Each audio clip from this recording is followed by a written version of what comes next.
Welcome back, Wavesa, and a Merry Christmas! And as it is Christmas Day, depending on when you're watching it, it could be later, we're going to look at what we got from a Santa workshop this Christmas. And I called it. I did indeed call it. Not exactly how I expected it to turn out, but I called it. We got the auxiliary detachment. All right, let's get on into it. So the auxiliary cadre is our Christmas detachment. This lovely Christmas. And it involves the following. The detachment rule gives the ability to recruit invested units from your army the following. While an enemy unit is within 9 inches and visible to this unit each time a ranged attack made by a friendly Tau Empire model targets that enemy unit, improve the armor penetration characteristic of that attack by 1. So you're going to have your recruit scouting up far and forward, getting onto those objectives early game. You move your guy within 9 inches of those suckers, then you will be getting an extra pip of AP that we so desperately need in this army. Your strike teams can actually put in some lethal work. Anyways, I digress. Very cool stuff. After this, a buff for the Tau Empire. Technically, they're both buffs for Tau Empire units, but directly these Tau Empire units, excluding the Kroot and the Vespid, they get this localized stealth projectors. So while a friendly Kroot or Vespid Stinglings unit is wholly within 6 inches of and visible to this Tau Empire unit, that Kroot or Vespid Stinglings unit cannot be selected as a target of attack if the attacking model is outside of 18 inches. They can only be attacked if the attacking model is within 18 inches. Which is very cool pseudo lone op ability, which honestly is really good, especially if you have very squishy Kroot and you have a ton of OC sitting on an objective. And then you have some other big tanky thing sitting on the objective with them. The ranged attacks that are really far away, big small arms fire, will have to go into your bigger battle suits, your tankier units, instead of targeting the many Kroot that you have. Or Vespid, or whatever, that are doing that extra little packing punch, but simultaneously unable to be touched. So this is very cool, makes so you can have your guys hold back and surround your other Tau units, also be thrown forward up against your enemy, and your Tau units get the boost of attack against the enemy, and your Kroot and Vespid get the boost of defense against the enemy. Really the best of both worlds. So after this, we have some enhancements that we get to look at. So the Kroot Shaper model only gets this, and in the Declare Battle Formation step, you can select up to 3 Kroot Carnivores or Kroot Farstalkers units from your army, and these models have the Deep Strike ability, which is amazing. They can come in anywhere on the board within 9 inches, or just outside of 9 inches, I should say. Imagine just having a blob of Kroot jump out of nowhere and make a 9-inch charge, all 20 of them piling onto your enemy's objective, or the wide variety of things that we can do with those units, or the Farstalkers unit who have precision abilities, and you can just have them spring up just about anywhere and snipe out a character that you've been trying to gun for this entire game, or to get assassinate or something like that, which would be very good abilities. That being said, they do have a large footprint, ranging from 10 to 20 models and 12 models for the Farstalkers. So it might be a little situational, but I could definitely see this coming in handy for sniping enemy characters and also just dropping a ton of OC on the board if you control enough of the board such that you can just pile on the OC in certain areas. After this, we have Admired Leader. The Admired Leader ability for 20 points, a Tau Empire model, excluding Kroot models. In your command phase, you can select 1 Kroot or Vespid Stinglings unit within 12 inches of the bearer. If you do so until the start of your next command phase, the leadership characteristic of those models in that unit is improved by 1. And while such a unit is not battle shocked, an objective, add 1 to the objective control characteristic of models in that unit. That means you can have a 20-man squad of Kroot with 3 OC apiece, which is insane. Or you can have a Vespid squad with has 1 OC apiece. Then you give them the extra boost to OC, and they can get rocketed up the board 14 inches. And so you can land a ton of OC2 bodies on a specific point. Very, very versatile. I'm mostly excited for a 20-man blob of Kroot, who get the extra OC from this, stealing on Shi's ability. I noticed from his data sheet having the +1 to OC when leading a squad, giving it to this enhancement, which is kind of fun. So he's still around in a sense. And what is it? 3 times 20, that's 60 OC on an objective. That is insanity. That is a lot of objective control. Beautiful stuff here. After that, we have a Fanatical Convert, which is 10 points, and a Kroot model only. The Bearer's unit has the For the Greater Good ability, which is great. This is one thing that I was really harping on that I really wanted. I wanted our auxiliaries to be able to guide.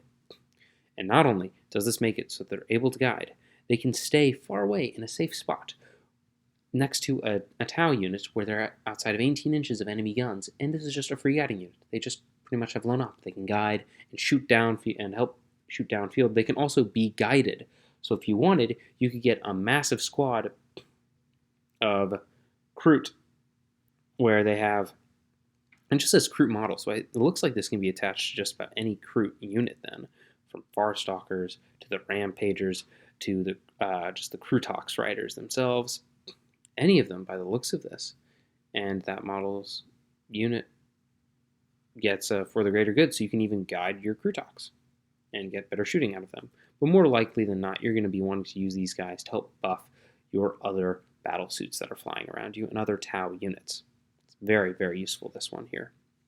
After that, we have the Transponder Lock module for 25 points. And this is for a Tau Empire Walker model with the Deep Strike ability. So sounds kind of like the Crisis suits, if I do say so myself. The Bearer's units can be set up using the Deep Strike ability in the reinforcement step of your first, second, or third movement phase, regardless of any mission rules. During your first movement phase, when you set up the Bearer's unit, it must be set up within 12 inches of one or more Kroot or Vespid Stinglings units, but not within 9 inches horizontally of one or more enemy units. This is phenomenal. You really get a good turn 1 hard punch. You'll have your Kroot up the board already. You have your Farstalkers up the board. Let's say you get turn 1 with Farstalkers sitting in the center of the battle grid. You drop those suckers down nearby them, and they can completely torch whatever your opponent foolishly decided to put right on the front line, a little bit out in the open. Very good possibility for turn 1 hard strike. All of these are phenomenal enhancements. I couldn't imagine leaving any of them out.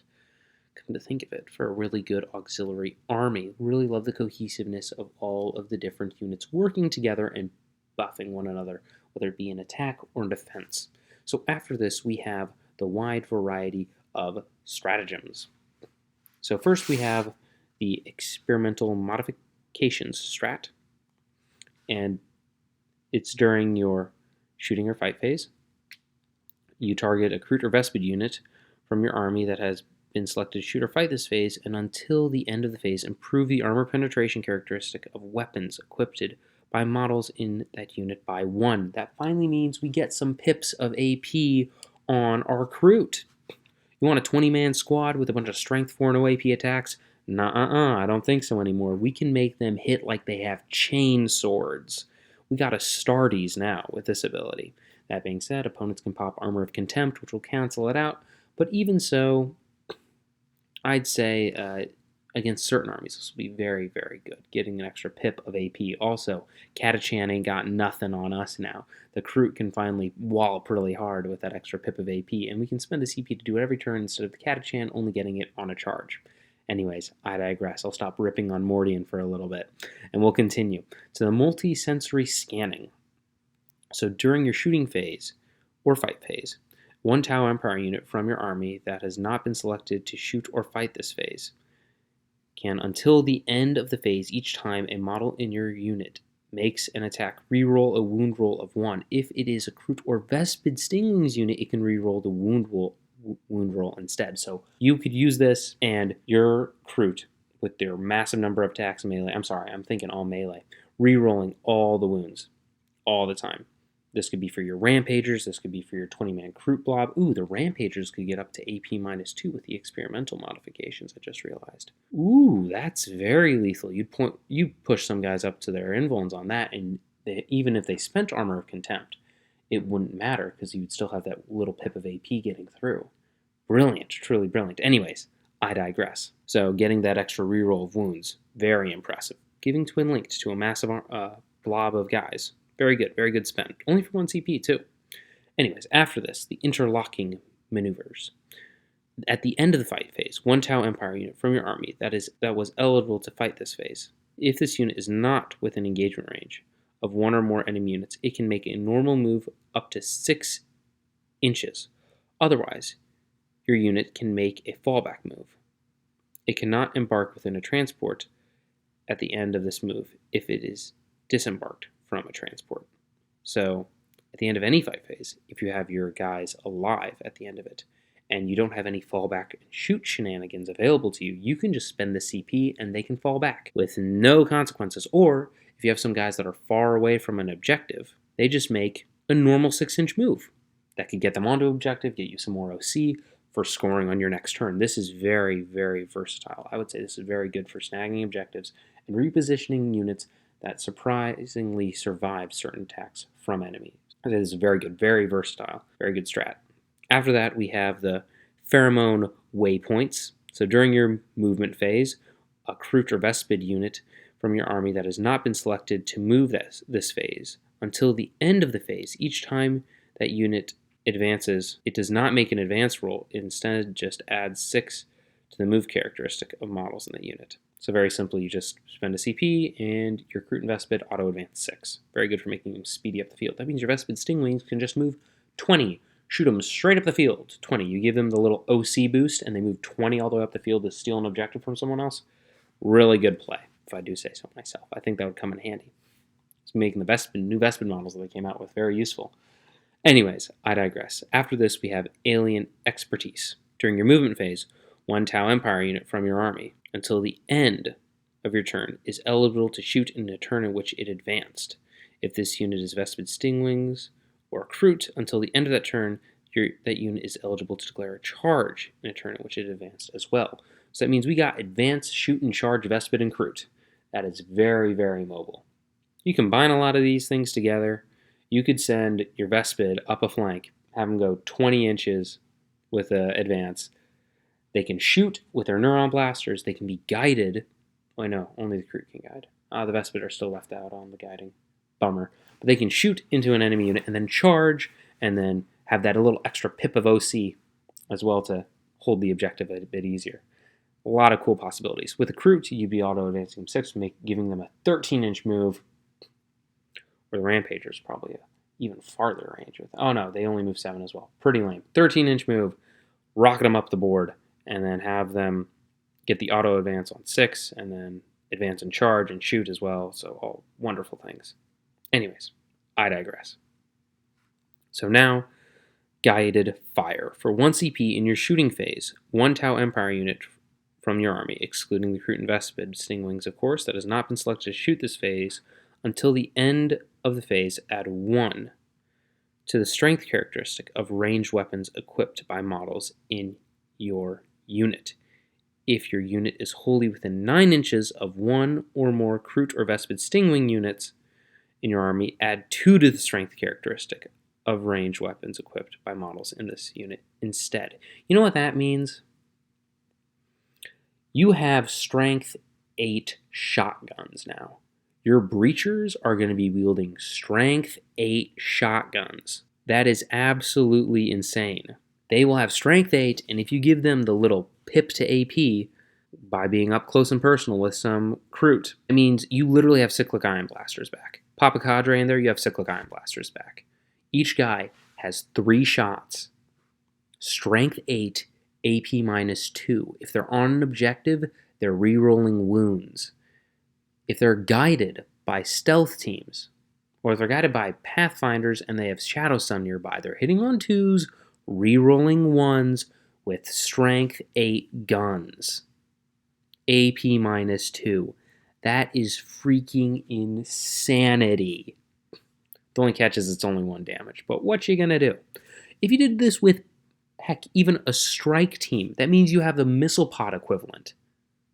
That gives you strength 7, AP minus 1, 1 damage. That is insane. The amount of damage that we could do with this is ridiculous. Really bumping up that strength, really being able, as like every unit you're going to want to have partnered with another auxiliary unit. Heck, you could even do something ridiculous like, oh gosh, you could really bring cyclic ion blasters back if you have this with a crisis suit team with missile pods, giving them 2 attacks apiece. They'll be strength 9. With the extra strength, they'll be AP minus 2. It's insanity. Yeah, they're just better cyclic ion blasters all of a sudden. I still think the breachers are a bit better, personal opinion, but that's just me. C'est la vie. Or heck, you can even have strength 6 weapons with your flamers, and then Farsight attached to that squad. That gives them strength 6 plus 1 to wound. They get AP minus 1 into infantry. If they have the Cruder Vespa nearby, that's AP minus 2. So you got them on retaliation cadre status, if not better than retaliation cadre status with a flamer unit with Farsight. That's insane. Strength 6, AP minus 2, auto hitting, plus 1 to wound, all of the damage, all of the places, all of the ways. This is going to have some pretty nutty combinations that even I haven't thought of in this moment. All I know is that our auxiliaries are going to be absolutely priceless now. Anyways, let me know what you think down in the comment section below, how you're going to use these new rules, what you've already come up with, if this has been helpful at all, if there's anything that I've missed or grossly misunderstood, and what you're excited about for this Happy New Year with our fun little Christmas gift from Santa Workshop, or Santa's Workshop, I should say, Santa's Game Workshop. Anyways, I digress.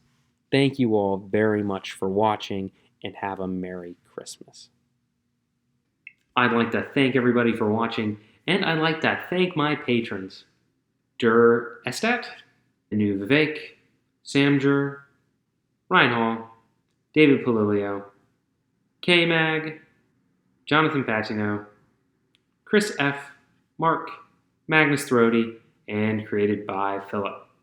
Gentlemen, thank you all very much for helping support and keep the lights on out here. I am very appreciative, and I hope your day goes for the greater good. God bless you, folks.